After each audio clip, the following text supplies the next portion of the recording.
ఈ పెళ్లి ఎలా జరుగుతుందా అని అందరూ ఎదురు చూస్తున్నారుగా.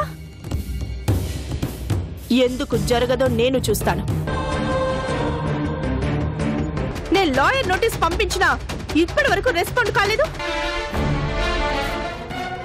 అసలు ఇది ఎలా రాసిచ్చాడు?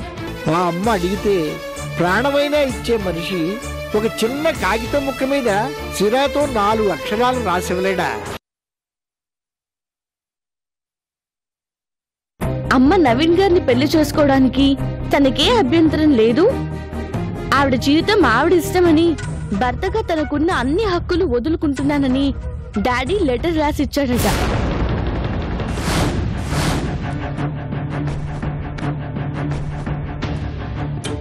పోనీలేండి, ఇప్పటికైనా అమ్మ పెళ్లికున్న పెద్ద అడ్డంకి తొలగిపోయింది.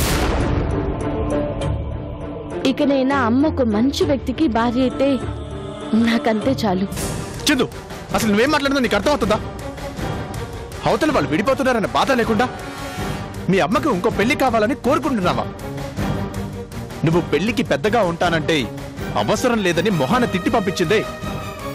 సిగ్గనిపించట్లేదు? సిగ్గుపడతాను. ఎందుకో తెలుసా? ఆ తండ్రికి కూతురుగా పుట్టినందుకు. నేను ఏరు కోరి అమ్మని తెచ్చి డాడీకిచ్చి పెళ్లి జరిపిస్తే చివరికి ఏం చేశాడు? అమ్మ అన్న దాంట్లో తప్పే ఉంది. అమ్మ నన్ను అన్నందుకు బాధ లేదండి. ఇప్పటికైనా తన జీవితం ఒక మంచి దారిన పడినందుకు నాకు చాలా ఆనందంగా ఉంది. నా మాట విని డాడీ చేత తాళి కట్టించుకొని ఆవిడ ఏం సుఖపడింది? ఆ మహానుభావుడి వల్ల ఎవరూ సుఖపడలేదు, ఎవరికి మనశ్శాంతి లేదు. కన్న కూతుర్నే నీకు బిడ్డలెందుకు, వెళ్ళి అబార్షన్ చేయించుకోమని చెప్పిన కసాయివాడు. చివరికి ఆయన దృష్టి తగిలే నా బిడ్డ నాకు కాకుండా పోయింది. అలాంటి మనిషిని డాడీ అని పిలవాలంటేనే నాకు అసహ్యంగా ఉంది. చందు, ఎందుకు అరుస్తారు? నేనన్న దాంట్లో తప్పే ఉంది. తప్పు లేదా? ఏ కూతురైనా తన కన్న తండ్రి గురించి ఇంత నీచంగా మాట్లాడుతుందా? అలా మాట్లాడితే అసలు తన కూతురు అవుతుందా? నా తండ్రి లాంటి తండ్రి ఉంటే ఏ కూతురైనా ఇలాగే మాట్లాడుతుంది, ఇంకా చాలా అంటుంది. ఏ తండ్రి అయినా తన పిల్లలు ఎదగాలని, వాళ్ళు తల్లిదండ్రులు కావాలని కోరుకుంటారు. కానీ కడుపులో ఉన్న బిడ్డను చంపుకోమని సలహా ఇచ్చిన మనిషిని తండ్రి అనరు, రాక్షసుడు అంటారు.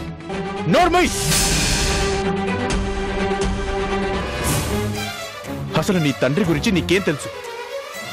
ఏ రోజైనా ఆయన గురించి పట్టించుకున్నావా? నీ కాల్లో ముళ్ళు గుచ్చుకుంటే ఆయన గుండెల్లో కత్తి దిగినట్టుగా విలవిల్లాడిపోయిన మనిషి. అలాంటి వ్యక్తిగా నువ్వు రాక్షసుడు, కసాయివాడు అని బిరుదులిస్తున్నావు. నీ కడుపులో బిడ్డని చంపుకోమని సలహా ఇచ్చింది నీ మీద పగతో కాదు, నీ మీదున్న ప్రేమతో. ఆ బిడ్డని చంపకపోతే తన బిడ్డ ఎక్కడ చచ్చిపోతుందో అన్న భయంతో. ఆ సంగతి నీకు తెలుసా?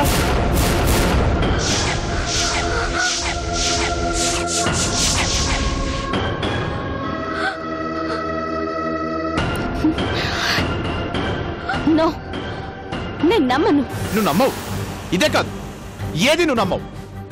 నువ్వు మాటలతో నమ్మే రోజులు పోయాయి. అసలు మనుషుల్ని నమ్మే రోజులే పోయాయి. నిలువెల్ల ద్వేషం తప్ప ప్రేమ, అభిమానం అనే పదాలు మచ్చుకైనా నీ దగ్గర ఇప్పుడు కనిపించట్లేదు. అందుకే నువ్వు ఏది నమ్మవు. నేను చెప్పింది నిజమో అబద్ధమో వెళ్ళి డాక్టర్ శ్రవంతి గారిని అడుగు, ఆవిడే చెప్తుంది.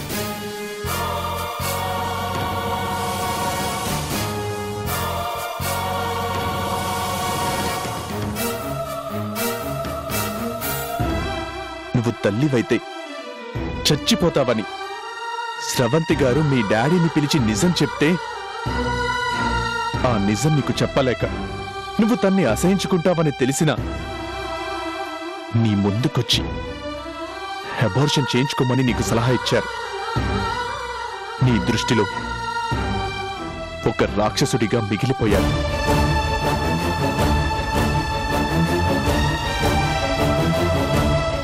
ఏ నమ్మకం లేదా? అయితే వెళ్ళి మీ నాన్నకి శ్రవంతి గారు చెప్పారో లేదో ఎంక్వైరీ చేసుకో.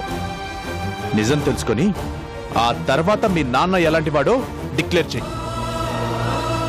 మీ అమ్మ రెండో పెళ్లికి నువ్వు సంతోషించాలో విచారించాలో అప్పుడు డిసైడ్ చేసుకో.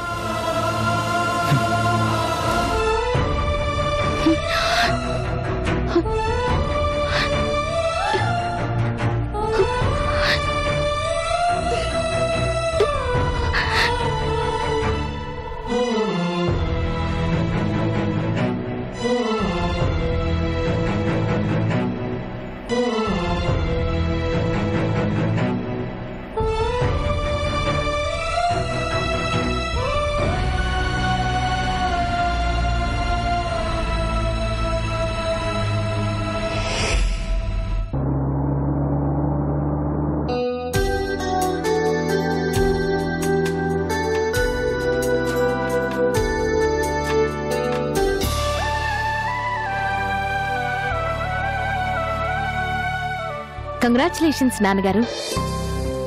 ఎందుకు? మూతపడింది అనుకున్న ఫ్యాక్టరీని తిరిగి తెరిపించారు కదా.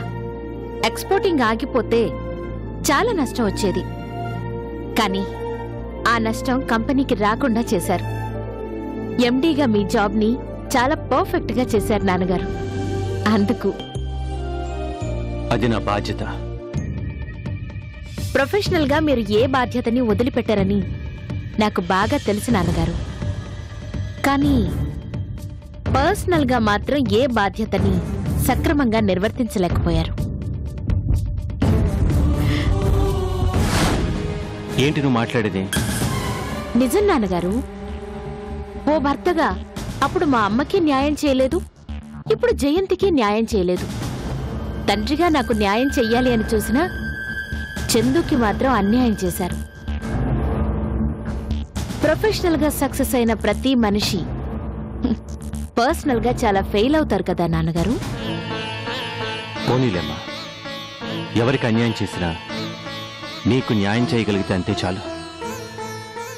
జీవితంలో కనీసం ఒక్క మనిషికైనా న్యాయం చేశాననే తృప్తి నాకు మిగిలితే చాలు.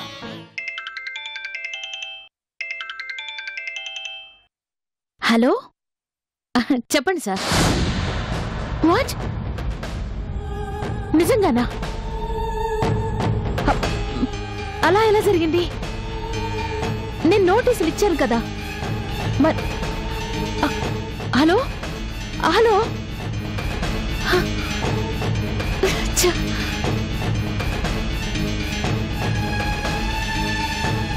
ఏంటి? ఏమైంది? నీ అల్లుడి మూలంగా నాకు రావాల్సిన కాంట్రాక్ట్ చేజారిపోయింది. ఆ ధనుష్ కోటికి కాంట్రాక్ట్ ని అఫీషియల్ గా ఇచ్చేశామని కమిషనర్ ఫోన్ చేసి చెప్తున్నాడు. ఆ ప్రాజెక్టు కోసం నేను ఎంత కష్టపడ్డాను. నన్ను కాదని ఆ ధనుష్ కోటికి ఎలా ఇస్తారు? వాళ్లను వదిలిపెట్టను, కోర్టుకు లాగుతాను. ఇచ్చిన వాళ్ళని తీసుకున్న వాళ్ళని అందరినీ కోర్టుకు లాగుతాను. దానివల్ల నువ్వు ఇంకోసారి ఓటమిని ఎదుర్కోవాల్సి వస్తుందే తప్ప ఏ ప్రయోజనం ఉండదు. ఏంటి మీరు మాట్లాడేది? నిజం. తప్పులు నీ వైపు ఉన్నాయి భార్గవి. నీ పక్కన రాజా లేడు అనే ఒకే ఒక కారణం చాలు వాళ్ళు ఎందుకు ప్రాజెక్ట్ ఇవ్వలేదో చెప్పడానికి. అది గవర్నమెంట్ ప్రాజెక్ట్. వాళ్ళు ఎన్ని ఆలోచించి ఉంటే ఈ డెసిషన్ తీసుకుని ఉంటారో కాస్త ప్రాక్టికల్గా ఆలోచించు. ఒకవేళ ఆ ప్రాజెక్ట్ నీకు వచ్చినా రాజా సాయం లేకుండా నువ్వు చేయలేవు. ఇది నీ మంచికే జరిగిందనుకో, ఇంతటితో వదిలేసే. ఏంటి? నా మంచికే జరిగిందనుకోవాలా? అనుకుంటాను, నిజంగా మంచి కోసమే అనుకుంటాను. ఇది మంచా చెడా అనేది నాకు కాదు, ఈ ప్రపంచానికి తొందరలోనే బాగా తెలిసొచ్చేలా చేస్తాను.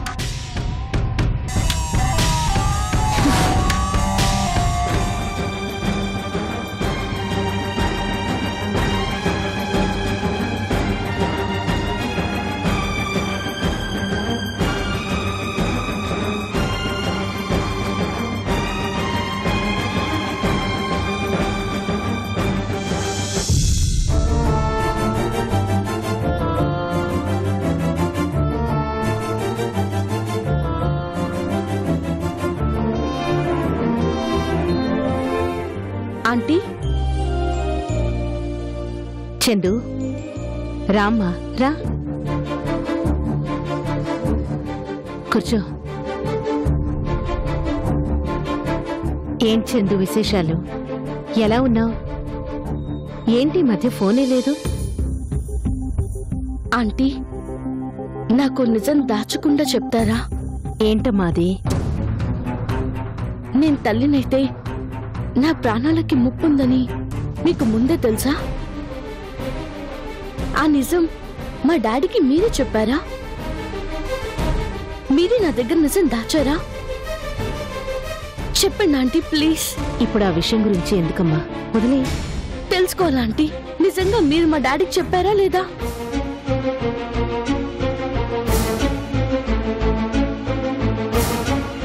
అవును, చెప్పాను.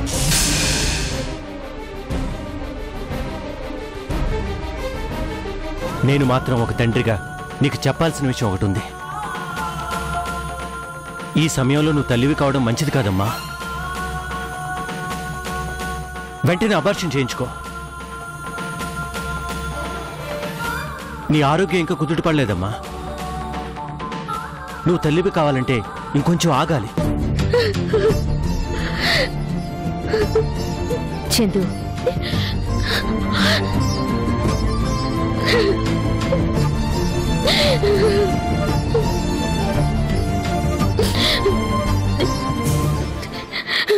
ఊరుకో చందు.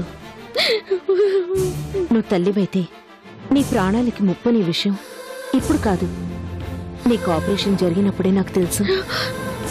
నువ్వు బతికిన ఆనందంలో ఉన్నా నీ వాళ్ళకు ఆ నిజం చెప్పి వాళ్ళందరినీ బాధ పెట్టడం ఎందుకని ఆ నిజం నేను చెప్పలేదు. మెల్లగా తర్వాత చెప్దాం అనుకున్నాను, కానీ ఈ లోపు నువ్వు తల్లివి కాబోతున్నావన్న వార్త తెలిసింది. ఆ బిడ్డ నీ కడుపులో ఉండకూడదనే నిజం నీకు ఎలా చెప్పాలో తెలియక మీ డాడీని పిలిచి చెప్పాను. ఆయనకి ఎందుకు చెప్పారా ఆంటీ? ఎందుకంటే నీకోసం ప్రాణం పెట్టే వాళ్ళలో మొదట ఉండేది మీ నాన్నే కాబట్టి. నీ భర్త రాజా తండ్రిని కాబోతున్నానని ఆనందంలో ఉన్నారు. తనకెలా చెప్పను? మరి నిన్ను బాధ్యతగా చూసుకునేది మీ నాన్నే కదా, అందుకే ఆయనకు చెప్పాను. ఆయనైతే చిన్నప్పటి నుంచి నిన్ను పెంచారు కాబట్టి ఎలా చెప్తే నువ్వు వింటావో ఆయనకు తెలుసు. అందుకే చెప్పానమ్మా. నేను చేసిన తప్ప? మీరు చెప్పడం తప్పు కాదా ఆంటీ? ఆయన నాకు చెప్పడాన్ని నేను తప్పుగా అర్థం చేసుకున్నాను. ఏ తండ్రైనా ఇలాంటి సలహాలు ఇస్తాడా అని మా డాడీని అనరాని మాటలు అన్నాను, అపార్థం చేసుకున్నాను. ఏంటమ్మా చందు, మీ నాన్నని నువ్వు అపార్థం చేసుకున్నావా?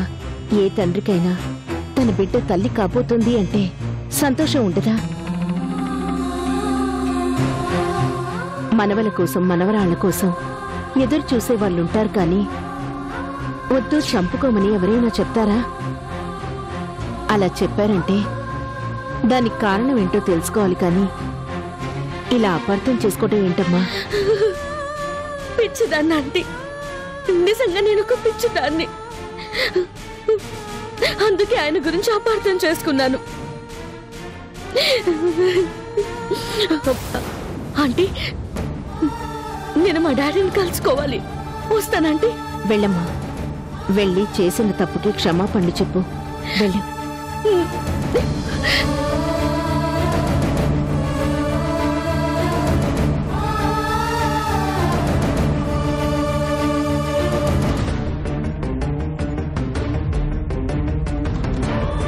నువ్వొక తండ్రి వేయుండి నా కడుపులో బిడ్డని చంపుకోమని సలహా ఇస్తావా?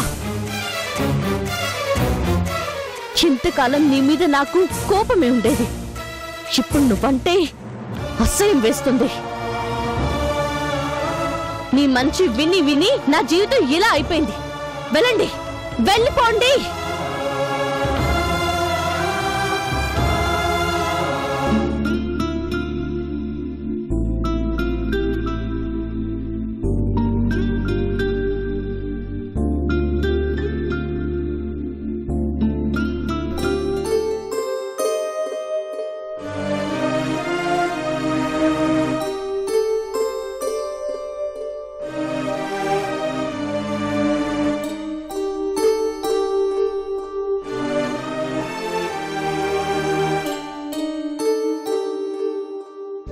డాడీ,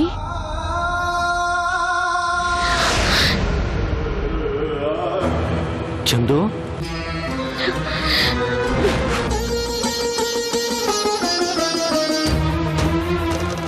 చందు, నువ్విక్కడికి నేను నమ్మలేకపోతున్నానమ్మా. డాడీ, చందు, చందు, ఊరుకోమ్మా, ఊరుకో. ఏమైందమ్మా? నన్ను క్షమించండి డాడీ. నేను క్షమించడం ఏంటమ్మా? అసలు నువ్వు ఏం చేసావని క్షమించాలి? చాలా పెద్ద తప్పు చేశాను డాడీ. నన్ను ప్రాణంలా ప్రేమించే మీరొచ్చి నా మంచి కోసమే అబార్షన్ చేయించుకోమని చెప్తే నా బిడ్డని చంపడానికి వచ్చావా అని అడిగిన పిచ్చిదాన్ని డాడీ. నేను చేసింది చాలా పెద్ద తప్పు డాడీ.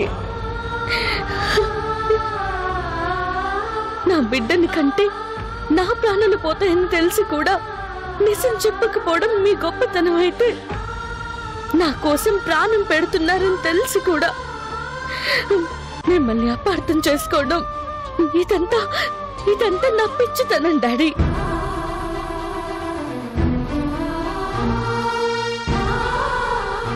ఈ విషయం నాకెలా తెలుసుందని ఆశ్చర్యపోతున్నారా డాడీ?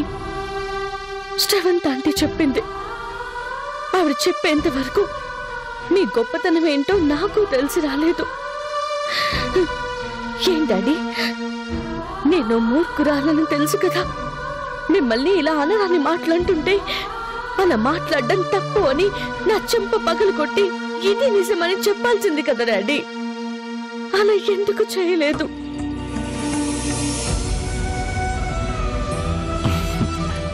నిన్నెలా కొడతానమ్మా? నువ్వు నా ప్రాణం, నా బంగారు తల్లివి. నిన్ను కొట్టడానికి నా చేతులు ఎలా వస్తాయనుకున్నా? నువ్వు తల్లివి కావడం, నీ ప్రాణానికే ముప్పనే విషయం నాకు తెలిస్తేనే నేను కుమిలిపోయాను. అలాంటిది ఆ నిజం నీకు చెబితే నువ్వు ఎక్కడ విలవెల్లాడిపోతావని నాకు చాలా భయం వేసిందమ్మా. అందుకే నీకు చెప్పలేకపోయాను. అలాగని నా చేత మాటలు పడ్డారు అంతేనా డాడీ? నేను పిచ్చిదాన్ని డాడీ. ఆవేశం వస్తే వెనక ముందు ఆలోచించకుండా నోటికి ఎంత మాట వస్తే అంత మాట అనేస్తాను. నన్ను క్షమించమని అడిగే అర్హత కూడా నాకు లేదు డాడీ. చందు, అంత మాట ఎందుకమ్మా? జరిగిందేదో జరిగిపోయింది. నువ్వు ఏమన్నా అది నా మనసు లోతులకు వెళదమ్మా. ఎందుకంటే నువ్వు నా ప్రాణం. అయితే రండి డాడీ, వెళ్దాం. ఎక్కడికమ్మా? మనింటికి డాడీ.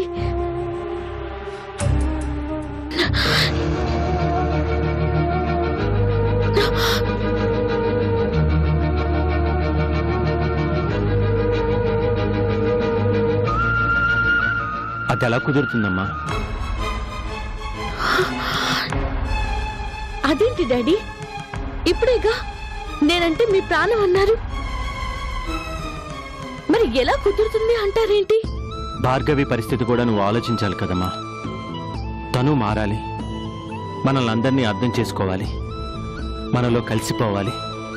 అమ్మ, నాన్న, చెల్లి అందరితోనూ కలిసి హాయిగా ఉండాలి. మనందరం ఒకటిగా ఉండేలా చేయడం కోసమే నా బాధంతానమ్మా. ఆ బాధ్యత నెరవేరిస్తే గాని నేనెక్కడికి రాలేను. అంటే నా మీద ప్రేమ లేదా డాడీ? ప్రేమ అనేది బయటికి కనిపించేది కాదమ్మా. ఒకే ఇంట్లో ఉండి కళ్ళకు కనిపిస్తూ నువ్వంటే ప్రేమ ఉందని చెప్పడం ప్రేమ కాదమ్మా. ఎక్కడ ఉన్నా, ఏ పరిస్థితుల్లో ఉన్నా మన వాళ్ళు బాగుండాలని కోరుకోవడం, వాళ్ళ కోసం పాటు పడడమే ప్రేమ అవుతుందమ్మా. కానీ బాధ్యత అలా కాదమ్మా. దారి తప్పిన మనిషిని దగ్గరుండి దారిలో పెట్టడమే బాధ్యత. నేనిక్కడ ఉంటుంది ఆ బాధ్యత కోసమే.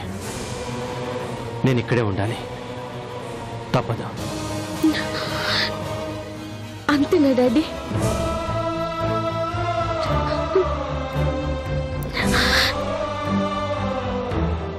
చందు, దిగులు పడకమ్మా. అందరూ కలిసి ఉండే రోజు తప్పకుండా వస్తుంది. ఆ రోజున అందరి మధ్యన పంతాలు పట్టింపులు అన్నీ పోతాయి. ఎవరికి వాళ్ళుగా కాకుండా అందరూ ఒకటిగా ఉండే రోజు త్వరలోనే తప్పకుండా వస్తుందమ్మా. ఆ రోజు వచ్చేలా చేస్తాను. ఎంత చెప్పినా నేను రానంటే రాను అని చాలా మొండిగా చెప్తున్నారు కదా డాడీ. నాకు తెలుసు డాడీ, మీరు రారు.